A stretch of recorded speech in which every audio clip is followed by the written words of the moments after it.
Peta-Marie Standley is a Senior Researcher and Program Manager at the Firesticks Alliance Indigenous Corporation, and she's a fire ecologist. Dr Standley has been working for 20 years, not only in Wet Tropics, but also in Cape York. And she's there documenting, supporting, transferring, monitoring and communicating cultural fire management. So, Dr Standley, over to you.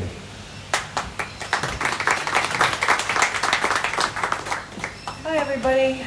I'd also like to pay my respects to the custodians of this country, the Bulwai and Jabbergai people, as well as traditional owners across Australia that I've worked with, and more broadly rainforest groups in the Wet Tropics.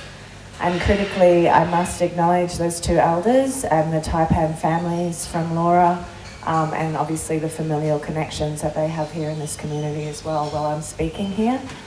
So I'll open with a map of the Wet Tropics bioregion. Just a small part of it, this part we're meeting on today. So if you look here, basically all the green stuff, the lighter green stuff to the darker green stuff, that's all rainforest.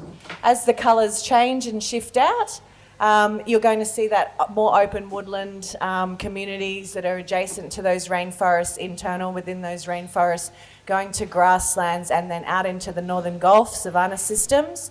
And when we heard earlier about the sort of western edge of the Wet Tropics bioregion, there's also an eastern edge to the Wet Tropics bioregion. So looking at those yellow areas on the coast, they're open woodlands and grassland systems combined with mangroves. So when we're thinking about future-proofing or talking about future management of the Wet Tropics bioregion, we really need to be thinking about all of the different country types that exist within there. There are over 24 language groups in the Wet Tropics bioregion, rainforest Aboriginal groups, and each one of those groups has unique knowledge about their country and what happens there. So we are not only living in one of the best places of the world that we've heard earlier is also globally significant and unique. The knowledge that the people hold within this bioregion is incredible. And the rest of society could really benefit from listening and learning to some of that. It's also one of the most researched regions in Australia. It has a lot of documented information that can be found both around culture and the environment. So we're very lucky to have all of that information to help inform decisions, and I'll talk a little bit more about all the information in the world won't help us if we're not out on country actually applying that information and adapting, just as Indigenous people have for thousands of years. We heard about climate change, and climate change is something that is impacting the rainforests of the Wet Tropics. Our weather patterns are changing. I've certainly, in the last 20 years, I watched the seasons and the elements and the indicators change and shift. And whilst that is a problem that we're facing and the rainforests are drying, there's also areas that are wetter, and what that means is we just need to be out on country more, supporting these guys to be out on country applying their knowledge so that we can respond to those changes in those indicators and the timing of those indicators. So I'm not a huge fan of seasonal calendars for that reason. I think they're a best attempt at a Western construct to try and represent a very complex knowledge system that has a lot of interactive components and actually relies on reading country. And so we can probably go to the next slide and talk about that. Okay, so this is my best attempt in a Venn diagram to represent an incredibly complex knowledge system. And, I must also acknowledge Victor Stephenson here as well, obviously working with Victor and those old people for as long as I was able to on country. That spanned over a decade, being able to understand this in a physical way rather than something you pick up and read from a book is life-changing. So I had a very science brain, very clear way of looking at the world, and that certainly got rearranged and put back together through the experience of working on country with people who were so knowledgeable. So this diagram is the knowledge map around fire management. And so this is, as you can see, fire is just one little dot there in the blue.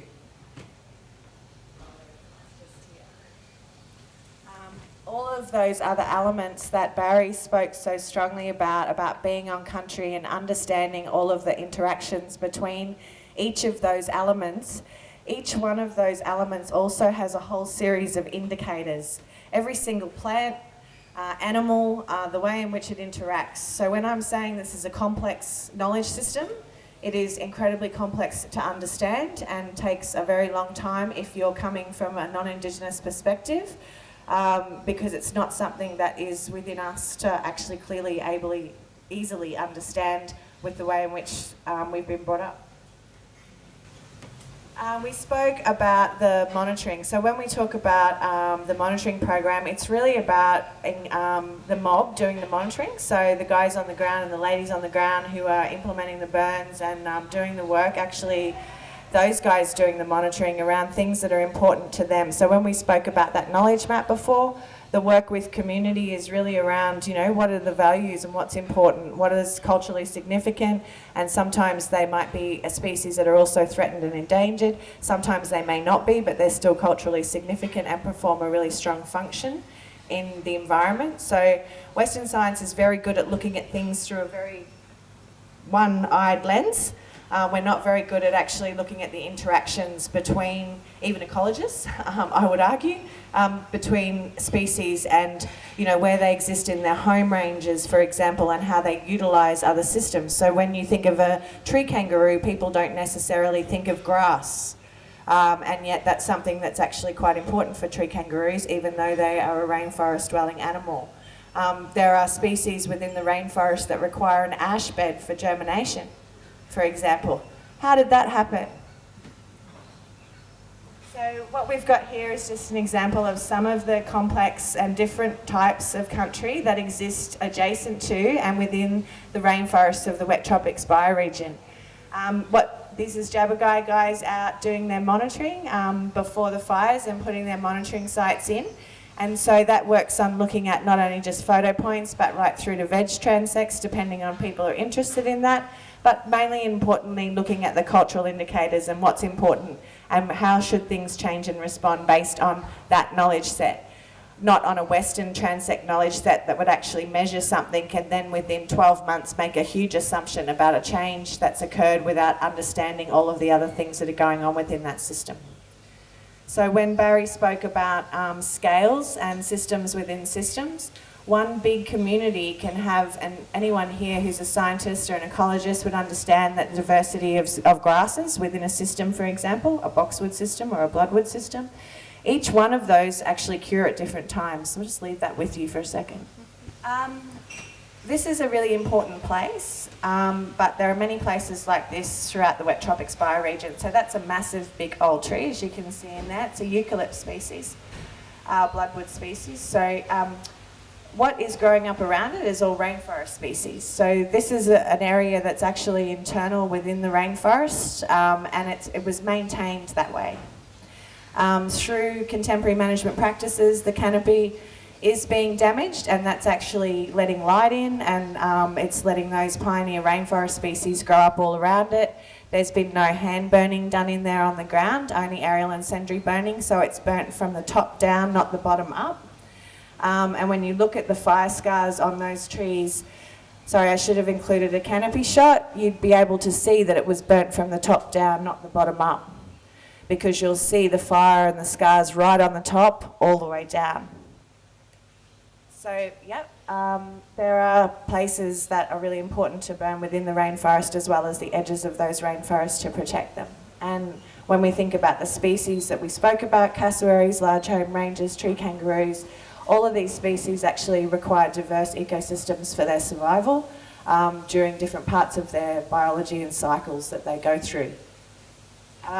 When we spoke about change before, Barry spoke about system change and one fire and how much of an influence that can have on the system. So what we've got up here is the Cardwell Range. So that's as you head over the Cardwell Range, looking up to that beautiful mountain there that has that amazing heathland on the top of it. That fire was a few years ago. You can see that was over 3 years ago. That was me driving through there last year, taking a photo. So what you can see in that photo there is the recovery. So you can see how hot that fire was because you can see how close the leaves are growing to those trees, the trunks. And if you look up on the ridgeline behind, you can actually see how devastated those big tall trees are up on that ridgeline. It will take years for that to recover, 6 years, and you'll still be able to see the change in that structure when you look at it as you drive past. This is a Lophostomen swamp. It's an endangered swamp that's within coastal swampland up near Woodjall. Now that area there, if you look down to the piece here that's on the side, this vegetation over here, which looks like a wonderful acacia forest, doesn't it? It's beautiful, it's just all acacia. Imagine doing your monitoring in there, it's heaps of fun. So if those areas aren't burnt, you can see that Lophostomen in other parts has, there's a paperbark there, a big paperbark. It's got endangered orchids on it as well. That paperbark there's obviously had really hot fire that's carried through that wetland. So burning wetlands at the right time is also really important for protection of water quality, but also the species within there and the way in which systems dry out, wetlands dry out and fill back up again. But you can see from a fire event, and this was, I did the mapping on this. This was actually at a workshop, so we're lucky, as I said, got a lot of data in the Wet Tropics. The mapping on that area, that was a fire that had gone through 2 years prior. So you can see the response in the acacia growing underneath there.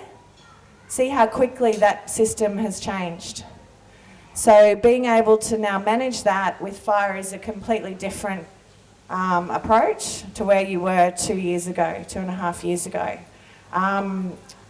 That intricate knowledge of how to apply fire and when to apply fire is about reading all of those indicators that I spoke about before, and that intimate knowledge is that of the Indigenous people of that place. This is the Wet Tropics bioregion. This is up over near home, so I live near Atherton. This was some monitoring work that was done by Gambia Yidinji Corporation, and this is the work this is sort of what it looks like on the other end a little bit. So this beautiful, well-managed, relatively well-managed system there. But you can see the before and after, and obviously the cultural values and the assessment done before, during and after the fire, including how that makes people feel. So the mob being able to communicate this information when they're working with government and agencies and scientists is actually a really handy way to sort of put that power back, if you like, or the power balance back in that relationship, because people are speaking at a similar language level. Now talking about, I do work for Firesticks Alliance. I'm very lucky to be working for Firesticks Alliance. So there are training programs that are going on all over Australia. We're looking at sustainable financing models, so really trying to help move away from reliance on government funding and government-directed priorities to community-driven and identified priorities and sustainable financing for mobs on the ground to be able to go out and continue and do their practice, not only intergenerationally, but also lead the demonstration of that and the sharing of that with us.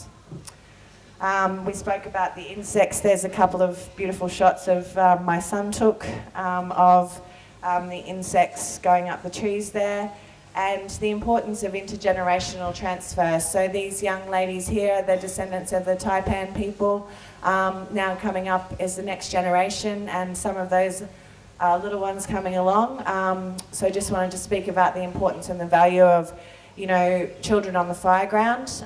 It is something that people would naturally go as a risk management thing from a Western perspective, but we are very good at generating systems that can deal with risk and manage that risk. And the risk of the children, Indigenous children, our children, not learning this knowledge into the future is a much greater risk than the potential of anyone getting burnt on that day. I'm sure we can mitigate that just as we do with others. So just a little bit about Wet Tropics, rainforests.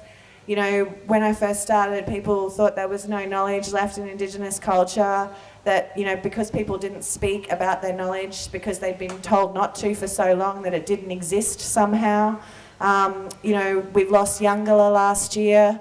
We lost the southern part of our temperate rainforest around the mountains, around the Bunya Mountains, and down further in the border ranges. We're also seen 40 Mile Scrub last year out west of here, for anyone who knows that. I'm very grateful that I took my littlest child out there before that fire went through. So these areas are irreplaceable. They not only hold high ecological value, but high cultural value. There are things in there that most people don't even know exist from a cultural perspective, and these things are teaching us about how to move into the future. So that's it.